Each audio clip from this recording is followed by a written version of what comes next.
Episode 79. Tidak percaya diri. Aris benar-benar tidak tahu harus bagaimana lagi membujuk Rara supaya mau periksa ke dokter. Alih-alih merasa curiga karena perubahan bentuk tubuhnya, Rara malah lebih curiga kalau Aris mengira dirinya disangka terkena penyakit. Bahkan Rara sudah sangat menyangkal kalau dirinya hamil, karena menurutnya tidak mungkin. Ya, tentu saja tidak mungkin. Dia masih ingat dulu saat masih bersama almarhum suaminya selama 2 tahun sebelum sang suami meninggal. Tidak terhitung sudah berapa ratus kali mereka bercocok tanam agar bisa cepat mendapatkan momongan. Tapi nyatanya, sampai musibah meninggalnya sang suami, Rara belum juga hamil. Padahal saat mereka memeriksakan diri, tidak ada hal-hal yang perlu dikhawatirkan. Mereka dinyatakan sehat-sehat saja. Lalu kali ini, dia hanya melakukan sekali bersama Aris dan langsung dicurigai bahwa ia tengah hamil. Tentu saja, tidak semudah itu bukan? Mengingat dulu dia begitu sulit untuk mendapatkan kehamilan. Itulah persepsi Rara.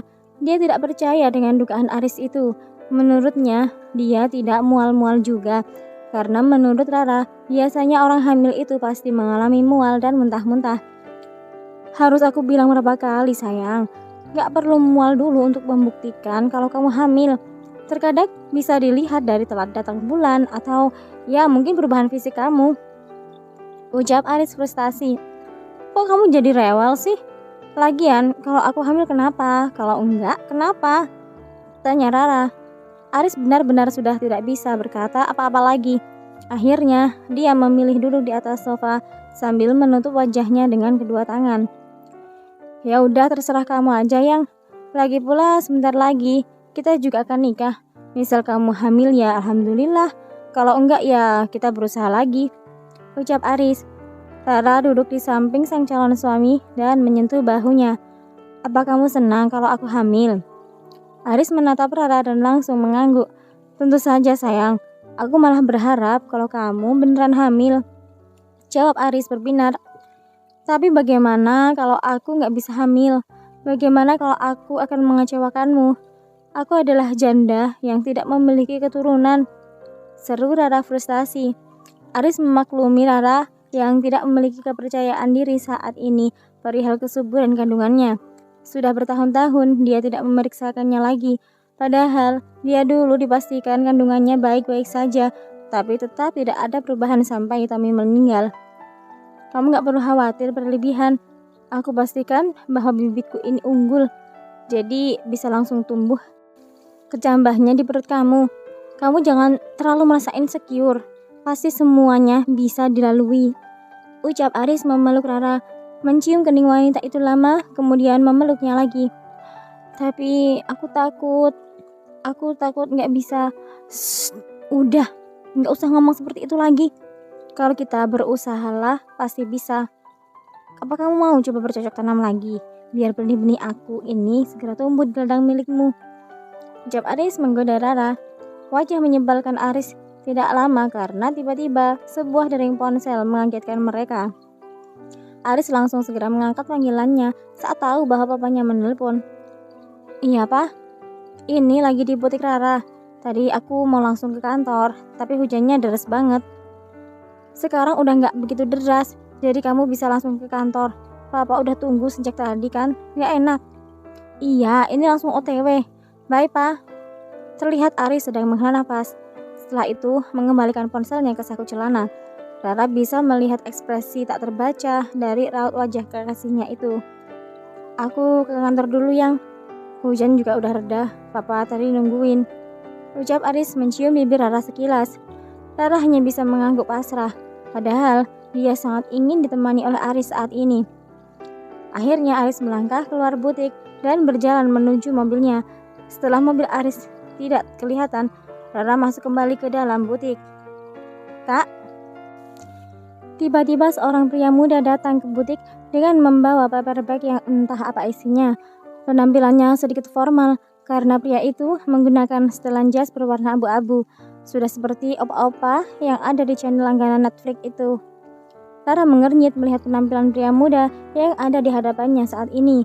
Lalu tiba-tiba mendengus sebal setelah sadar kalau ternyata yang datang mencarinya itu adalah mantan adik iparnya yang tidak lain adalah Andra. "Halo kak, apa kabar? Aku bawain makanan kesukaan kakak nih."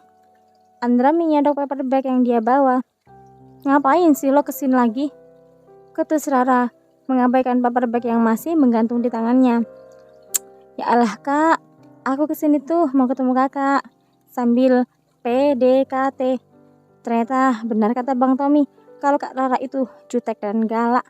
Tapi ya gimana dong, aku udah terlanjur suka," ucap Andra dengan begitu enteng tanpa beban. Rara benar-benar tak habis pikir dengan pria muda di depannya ini.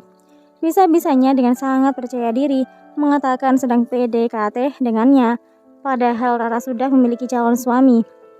"Kak, sekarang aku udah kerja, udah ada banyak uang, udah tambah kaya. Jabatanku juga lumayan. Kata Bang Tommy, aku harus kerja keras buat bikin Kak Rara bangga dan senang," ucap Andra membuat Rara mual. Yap, tiba-tiba perutnya memang benar-benar terasa mual. Entah karena mendengar ucapan Andra yang menurutnya terlalu lebay atau memang dia benar-benar merasa sangat mual. "Sebaiknya lo balik ke rumah deh. Ngapain kesini? Gak ada kerjaan aja. Emang lo mau pesen gaun?" Andra bukannya marah, malah tersenyum lebar, membuat Rara tiba-tiba merasa merinding. "Dra, sebenarnya apa tujuan lo mulai mendekati gue lagi? Lo gak ada niatan mau merebut warisan gue karena tahu kalau sebenarnya gue kaya kan?" Andra membelalakkan matanya dengan ekspresi terkejut. Entah terkejut karena ketahuan niat busuknya oleh Rara, ataukah dia terkejut karena dituduh seperti itu. Rara benar-benar tidak tahu. "Kak, kok kamu nuduh aku seperti itu? Aku gak ada niatan apapun sama Kak Rara.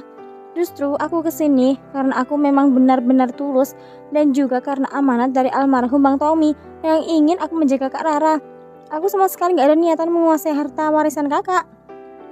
Andra tampak meninggikan suaranya, frustasi karena dituduh oleh Rara, padahal ia sama sekali tidak ada niatan seperti itu. Rara berjalan membuka pintu ruangannya, seakan menyuruh Andra segera keluar dari ruangan itu. Rara tidak mau pria muda tengil itu mencampuri urusannya. Andra menatap Rara dengan tatapan kecewa, wajahnya menunduk, terlihat dia sedang berusaha meluapkan emosinya saat ini. Setelah beberapa saat, pria muda itu mengangkat kembali wajahnya dan menatap Rara sambil tersenyum. Rara sedikit terkejut melihat pria itu masih bisa tersenyum padanya, padahal tadi Rara sudah mengusirnya secara terang-terangan. Bersambung.